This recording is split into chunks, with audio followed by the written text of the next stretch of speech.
موجود Kashmir national party کی قیادت مختلف سیاسی اور انقلابی جماعتوں سے تشریف لانے والے زعماء مختلف شہروں سے جو تشریف لائے، گلگت بلتستان سے کامریڈ بابا جان تشریف لائے، آپ سب کو بحیثیت اس شہر کے میزبان کے خوش آمدید کہتا ہوں۔ میں مختصراً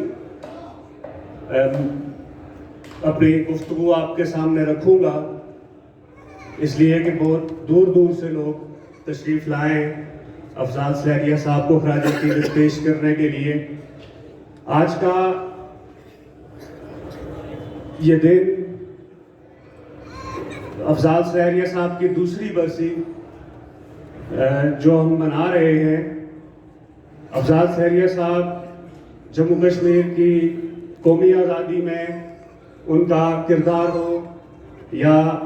عوامی حقوق کے لیے ان کی جدوجہد ہو، وہ یقیناً ہم سب کے لیے مشعل راہ بھی ہے۔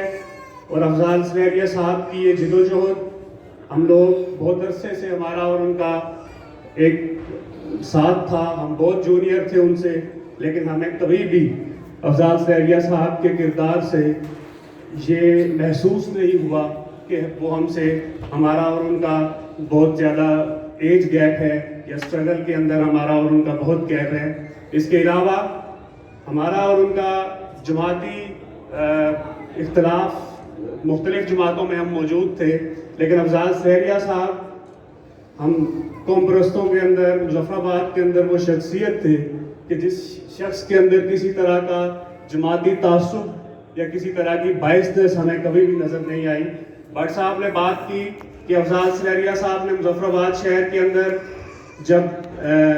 ڈیم بنائے جانے لگے تو اس وقت پریس کانفرنس کی، ہم اس وقت میں کالج کا اسٹوڈنٹ تھا، تو میں نے جب افضال سہریہ صاحب کو یہ گفتگو کرتے ہوئے سنا، اپنے دیگر سینئرز کو یہ گفتگو کرتے ہوئے سنا، تو مجھے بھی یہ محسوس ہوا کہ شاید آزادی پسندوں کو ہمیشہ